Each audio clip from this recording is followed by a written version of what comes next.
Mr. Speaker, I rise in support of H.R. 2587. I yield myself such time as I may consume. Gentleman is recognized. The Protecting Jobs from Government Interference Act is a common-sense proposal that will prevent National Labor Relations Board from dictating where an employer can and cannot create work.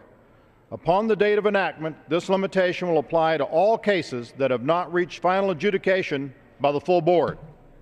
Now more than ever, the American people are looking for leadership out of Washington and some common sense.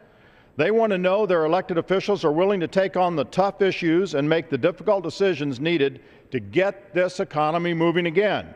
They need to believe Congress has the courage to tear down old barriers to new jobs, regardless of the political cost.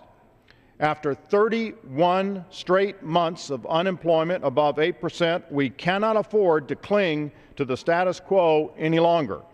This legislation represents an important step in the fight to get our economy back on track.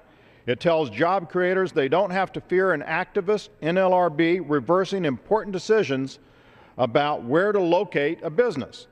It offers workers peace of mind by ensuring no federal labor board can force an employer to ship their jobs across the country. And it tells the American people we are serious about getting government out of the way of small business owners and entrepreneurs who are desperately trying to do what they do best, create jobs and opportunities for our nation's workers. On April 20th, the National Labor Relations Board sent a shockwave across our struggling economy. In a complaint filed against the Boeing company, the NLRB demanded that this private company relocate work already underway in South Carolina to Washington State. The board has more than a dozen remedies available to protect workers and hold employers accountable. Regrettably, the Obama NLRB exercised the most extreme remedy and as a result put the livelihoods of thousands of South Carolina workers on the line. Equally troubling, the countless workers across the country now fear they could be subject to a similar attack in the future. Make no mistake, every worker deserves strong protections that ensure they are free to exercise their rights under the law. This legislation preserves a number of tough remedies for the board to punish illegal activity. This Republican bill simply says that forcing a business to close its doors and relocate to another part of the country is an unacceptable remedy for today's workforce.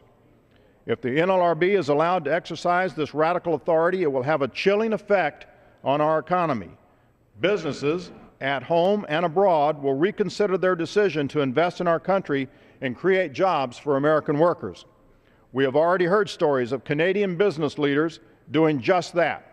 No doubt these difficult choices are being discussed on shop floors and boardrooms across the country and outside our borders.